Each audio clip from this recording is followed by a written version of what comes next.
안녕하세요, 주간더바의 쭈바입니다. 11월 22일 드바 소식입니다. LA 레이커스가 디트로이트 피스톤즈의 짜릿한 역전승을 거두며 5할 승률 복귀에 성공했습니다. 결과와는 별개로 3쿼터 초반 르브론 제임스가 보인 행동으로 인해 많은 농구팬의 눈살이 찌푸려졌는데, 인터뷰도 하지 않고 팀원들은 그를 두둔하고 있어서 베테랑답게 빨리 해당 사건에 대한 사과와 정리를 해주길 바랍니다. 르브론이 퇴장당한 3쿼터 9분경 12점을 뒤지고 있던 레이커스는 4쿼터 초반까지 10점 이상의 점수차를 좁히지 못했지만, 추격의 선봉장에 나선 앤서니 데이비스와 러셀 웨스트브룩은 높은 에너지 레벨을 뽐내며 승부를 원점으로 만드는 데 성공했습니다. 특히 클러치 상황에서 보여준 경기 지배력은 가히 압도적이었습니다. 물론 이마저도 상대 빅맨 아이제이아 스튜어트의 동반 퇴장으로 인해 어느 정도 논란은 있을 수 있겠지만, 어수선한 상황에서 두 선수의 집중력은 왜 그들이 올스타이자 슈퍼스타인지 확실히 보여준 장면이었습니다. 르브론의 추가 징계 여부에 따라 그의 결장이 다시 이어질 수 있겠지만, 르브론의 부재에도 두 선수가 중심이 되어 팀이 승리했다는 건 분명 고무적인 소식이며, 이는 다가오는 24일 뉴욕 닉스 원정을 통해 시즌 10승에 도전하는 레이커스의 좋은 소식이 아닐 수가 없겠네요. 한편 디트로이트의 신예 케이드 커닝햄은 커리어 첫 트리플 더블 달성에 성공했습니다. 경기력이 굉장히 뛰어나진 않았고, 이 순간 스피드에선 여전히 물음표가 붙는 만큼 아직 NBA 무대에 제대로 적응한 모습은 아니지만, 현역 선수들을 기준으로 5번째로 빠른 시간에 해당 기록을 올리게 되었습니다. 어수선했던 경기였지만 그 부분을 제외하면 양팀 모두 나름대로의 성과가 있던 만큼 징계는 제대로 받고 해야 할 일들도 확실하게 해주면서 경기 안에서는 좋은 활약을 보여주길 바랍니다. 골든스테이트 워리어스가 토론토 랩터스를 꺾고 리그 1위 승률을 이어갔습니다. 앤드류 위긴스와 조던 풀이 3점 14개를 포함한 65점을 합작하며 지난 경기에 이어 쾌조의 컨디션을 보였습니다. 특히 프리시즌의 MVP라 불리던 풀은 2경기 연속 30득점 이상 경기를 이어갔는데요. 3점 4개를 동반한 연속 경기 30득점 이상 경기는 워리어스 구단 역대를 통틀어도 간판 스타 스테픈 커리와 클레이 탐슨, 2년 연속 파이널 MVP를 수상했던 케빈 듀란트를 포함해 단 7명만이 가진 기록으로 풀은 구단 역대 8번째로 해당 기록을 세운 선수가 되었습니다.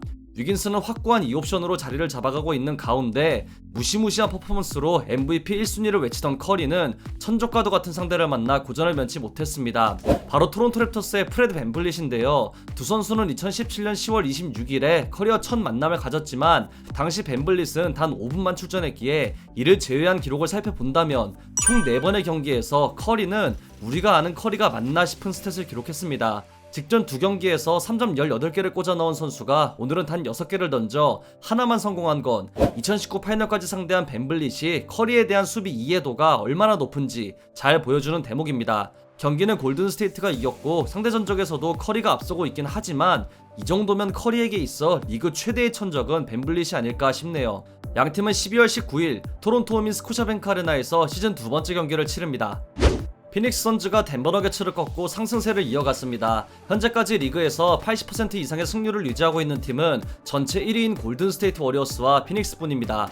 오늘 경기를 통해 12연승을 달성한 피닉스는 무려 10월 28일 세크라멘토 킹스와의 경기 이후 패한 적이 없는 상황인데요. 해당 기록은 구단 역대 단독 4위에 해당하는 기록으로, 만약 다가오는 샌안토니오 스퍼스와 클리브랜드 캐벌리어스와의 원정 경기에서 승리하면 팀이 찰스 바클리를 영입해 NBA 파이널에 진출했던 시절을 따라잡게 되며, 12월 1일 전체 1위 골든스테이트와의 경기까지 승리를 이어간다면 스티브 내시와 마이크 덴토니 감독의 런앤건 시절의 기록을 따라잡게 됩니다. 1쿼터부터 무려 48점을 폭격한 피닉스는 단 한 번도 역전을 허용하지 않으며 완승을 거뒀는데요. 참고로 1쿼터 48점 기록은 1955년 이후 집계된 NBA 역대 1쿼터 최다 득점 기록 공동 13위이자 피닉스 구단으로 본다면 2위에 해당하는 기록입니다. 주전과 벤치를 가리지 않고 모든 선수가 뛰어난 활약을 펼치고 있으면 물론 매번 승부가 접전으로 흐르는 경우가 있지만, 피닉스는 해당 구간에서의 승률이 리그 전체 2위이며 해당 구간이 유지되는 평균 시간과 득점, 야투율까지 살펴보면 피닉스의 경기 막판 집중력은 리그 최고 수준입니다. 간단하게 요약해서 피닉스가 연승 행진을 이어나갈 수 있는 이유는 주전과 벤치를 포함해 빈틈이 없는 로스터와 선수단이 지난 시즌 파이널 진출로 인해 생겨난 경험과 조직력이 리그에서 가장 뛰어나고, 중요한 순간에서의 집중력까지 굉장히 높다는 이유로 정리할 수 있겠습니다. 팀이 내일 경기를 통해 13연승 달성까지 성공할 수 있을지 정말 기대됩니다. 세크라멘토 킹스가 결단을 내렸습니다. ESPN의 에드리안 어즈나로스키에 따르면 구단은 총 3시즌을 남게한 루크 월튼 감독을 해고했다고 전했는데요. 이로써 공석이 된 감독직은 어시스턴트 코치였던 엘빈 젠트리가 임시로 맡게 됩니다. 월트는 과거 골든스테이트 워리어스의 코치 시절 자리를 비웠던 스티브 커 감독을 대신해 감독 대행을 맡았고, 팀이 시즌 초반 24연승을 달성하는 데 일조한 공로를 인정받아 11월 이달의 감독에 선정되기도 했는데요. 이후 LA 레이커스를 거쳐 세크라멘토 킹스까지 오면서 별다른 활약을 보이지 못하며 다시 무직이 되었네요. 어제 앞서 언급한 루크 월튼의 세크라멘토 킹스 소속 마지막 경기였던 유타 재즈와의 홈경기에서 재밌는 상황이 발생했죠. 바로 골든원 센터를 방문한 한 관중이 4쿼터 9분경 작전 타임 시간에 구토를 하는 일이 발생했고, 이를 치우는 동안 경기는 20분이나 지연되고 말았습니다. 황당한 일이긴 하지만 선수들의 빵 터지는 장면이 인상적이네요. 경기 후 루디 고베어는 그 사람과 눈이 마주쳤는데 웃으면서 토를 하고 있었다고 밝혔고, 퀸 스나이더 감독은 이상한 상황이었다며 이 일이 있기 전까지 꽤 잘해왔고 집중력을 잃지 않았다는 점을 언급했습니다. 유타는 4쿼터에만 39점을 폭격하며 경기 주도권을 완전히 가져오면서 시즌 11승 달성에 성공했습니다. 최근 필라델피아 세븐티식서스가 리그에서 영입하고 싶은 30명의 선수 리스트가 있고, 이 중 브루클린 네츠의 제임스 하든과 디트로이트 피스톤즈의 제라미 그랜트가 언급되며, 실제로 필라델피아와 디트로이트 구단은 시몬스와 그랜트를 둔 트레이드 시나리오를 두고 대화를 나눴다는 기사가 나왔었는데요. 현지 매체에 따르면 필라델피아는 그랜트 영입에 관심이 없다고 합니다. 그 이유는 그랜트의 포지션은 팀의 핵심 선수인 토바이어스 해리스와 전체적으로 겹치고, 이는 구단이 추구하는 것과 차이가 있기에 해당 논의는 꽤 오래된 얘기로 현재는 거의 관심이 없다는 걸 전했습니다. 최근 스카리 피펜이 출간한 언가더블이 화제가 되고 있죠. 마이클 조던에 대한 저격뿐 아니라 본인의 숨겨왔던 진심을 담은 내용이라 수많은 의견이 터져 나오고 있습니다. 최근 데일리 헤럴드의 마이크 맥카오는 1990-91 시즌 시카고 불스에 데뷔하자마자 3핏을 차지한 스캇 윌리엄스를 대상으로 전화 인터뷰를 시도했고, 윌리엄스는 오히려 조던이 더 좋은 팀 동료라고 전했습니다.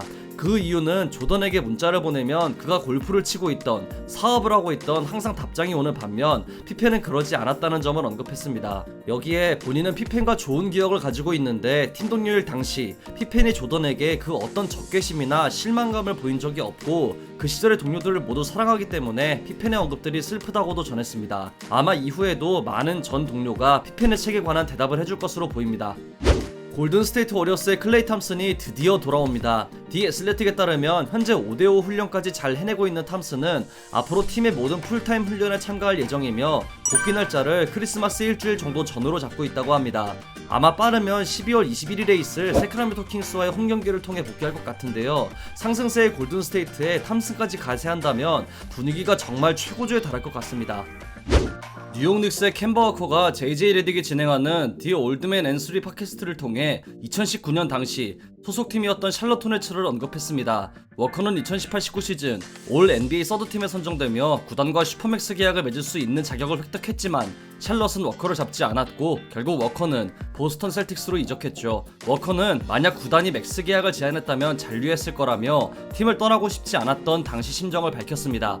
워커는 여전히 샬럿 도시를 사랑하고 구단을 포함한 모든 것을 좋아하지만, 만약 맥스 계약을 얻어내지 못한다면 팀에 있어선 안 될 것 같은 느낌을 받았다고 전했는데요. 워커는 샬럿 소속으로 총 605경기를 뛰었고 3번의 올스타에 선정된 프랜차이즈 스타로 맹활약했습니다. 미네소타 팀볼브스가 어제 멤피스 그리즐리스를 꺾으며 3연승 달성에 성공했죠. 내일 경기 역시 상대적으로 약체인 뉴올리언스 펠리컨스이기에 4연승도 노려볼 수 있는 좋은 상황에 놓여 있는데요. 물론 이번 시즌 미네소타의 시즌 첫 패를 안겼던 걸 봐선 방심할 순 없겠습니다만, 현재 분위기가 좋기에 서력전에 성공할 가능성은 충분하다고 봅니다. 팀의 가드 디안젤로 러셀은 멤피스와의 경기에서 완승을 거둔 후 인터뷰를 통해 미네소타가 그 어떤 팀도 이길 수 있다고 생각한다고 밝혔습니다. 러셀은 그 어떤 5명의 선수와 붙는다고 해도 현재 팀의 주전 5명을 뽑을 것이고, 어떤 벤치와 붙는다고 해도 현재 팀의 벤치, 코치까지 모두 선택할 거라며 대단한 자신감을 내비쳤습니다. 시즌 초반만 하더라도 부진하던 러셀이지만 최근 분위기가 매우 좋은 만큼 2017-18 시즌 이후 4년 만에 플레이오프 무대에 복귀할 수 있을지 기대됩니다. 미네소타는 서부 컨퍼런스 파이널에 진출했던 2003-2004 시즌 이후 17번의 시즌 중 단 한 번만 플레이오프에 진출하는 부진을 이어왔습니다.